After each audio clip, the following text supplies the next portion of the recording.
University of Phoenix with a bachelor's degree in criminal justice. One of my papers that I did was on the legalization of marijuana.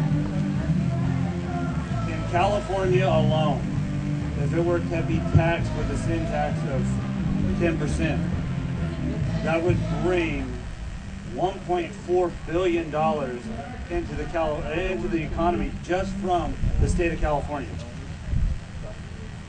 Imagine every state. And as he said, the gateway drug. And as she said, the pills. What about bath salts? Has anybody heard what's been going on with bath salts? I mean, we've had 2 or 3 incidences in the southeast where people have eaten their dogs, eaten their children. One homeless man was attacked and had his face chewed off by a guy who smoked bath salts. Are they illegal? What does smoking weed do? Might make you tired, might make you more mellow, you might play more video games. I personally take a ton of pharmaceutical pills just to walk. And if I don't take them, I don't walk. The effect that they have on me now is I have severe short-term memory loss. I'll be talking, I forget what I'm talking about, or I'll forget what I walked into a room for. I'm 39 years old, I'm on disability, and I should not be broken down. I should not be as mindless as I am. But to go back to the revenue, this is why we need to push through, because of the tax money that could be raised. We wouldn't have deficits. Thank you.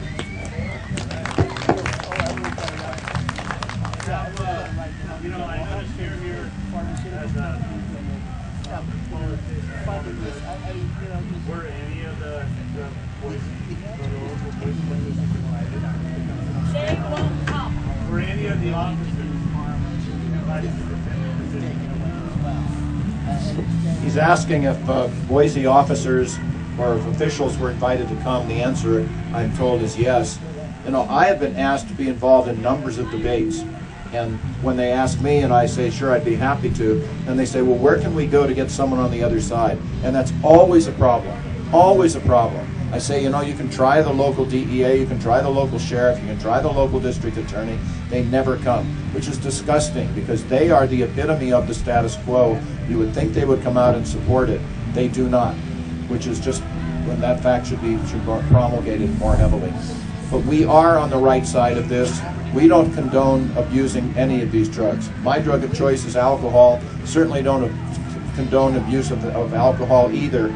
But I am an individual, I am an adult, and it makes as much sense for me, for the federal government or any government, to be able to tell me what as an adult I can put into my body as it does what I put into my mind. It's none of their business. And it's a matter of freedom, it's also a matter of responsibility. And when it comes down to it, you know Robert Downey Jr., a very successful actor, is a heroin addict, will always be having those cravings. He has to be careful, although he's doing pretty well now.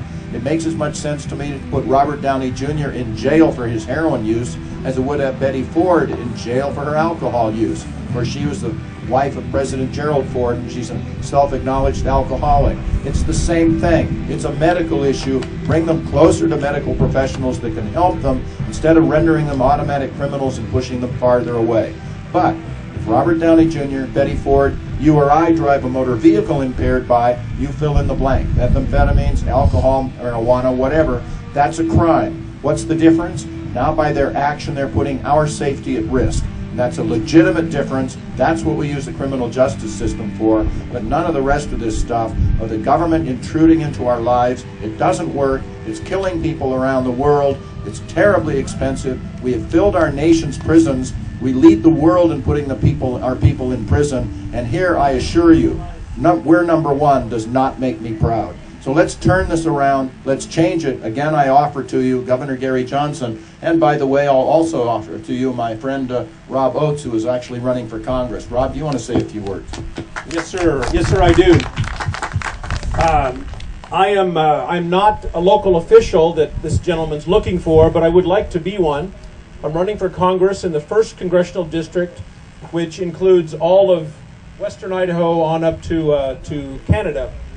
Does not include this part of Boise, but does include a part of Garden City and all of Ada County south of the freeway.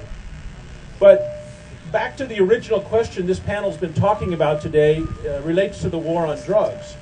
And I'd like to submit that at the moment, looking for local officials as he was, there are only 2 people that I know within a probably several 100-mile radius, well, maybe 3, if we count Ted Dunlap here, who's running for a sheriff here in Ada County as a constitutional sheriff, but only 3 people, Ted, myself, Judge Gray, in a several 100-mile radius who are really in a position to do anything for you. And because we're running for office, and because, unfortunately, this idiocy called the war on drugs and the war on cannabis has become such a political issue, it's going to require a political solution, unfortunately. My preferred choice is to look back at where this all came from. And back in the 30s, the judge made reference earlier to a movie called Reefer Madness, which purported to show the horrors of marijuana to the public. It was all a lie, of course, and you darn near need to be drunk or high for that movie to really make any sense to you. However, I will say that cannabis and hemp, actually the focus of today's festivities, hemp was swept out under the Cannabis Tax Act because of competition. Hemp did not have a very effective lobby, whereas cotton and other synthetic textiles had much more powerful lobbyists. It's really all about the money, way back then too. Never was really about marijuana per se, it was about hemp. And I like to talk about this as much as the next person, but I don't want to take a lot of time tonight. But the one thing I would encourage everyone to do is to search deeply in your own copy of the U.S. Constitution and see if you can discern where there is some shred of federal authority to control the marijuana plant or the hemp plant, either one. And I can guarantee you a plain reading of the Constitution will turn up 0. There is no federal authority to conduct the war on drugs, to produce results like Russ gave us our vivid example of the dump truck full of blood and bodies. There's no federal authority to create this militaristic DEA organization which spends its time raiding the dispensaries, like we just had raids in Ontario, Oregon, shutting down dispensaries. I know that wasn't specifically DEA, but nonetheless the effect is there. If we did not have the war on drugs, we would not have any of that. These patients and the descriptions they've made of their requirements for marijuana, that would be a snap, because marijuana would be legal. They can grow their own, they can buy it from somebody else. Just like we trade tomatoes, we trade rhubarb, we trade all kinds of stuff that we grow ourselves. Marijuana should be no different. And as I keep pounding, I'm running for Congress because I believe that there is no federal authority to regulate marijuana at all. And that's the way I would push for it. I understand his point, how there's efforts afoot to regulate it like wine and other kinds of things. I could work with that, but I think the larger issue really is there's no federal authority to regulate it at all. And that would be my position. And my name's Rob Oates. There's materials over at that booth right over there. And I'd sure appreciate your vote if you live in the 1st District.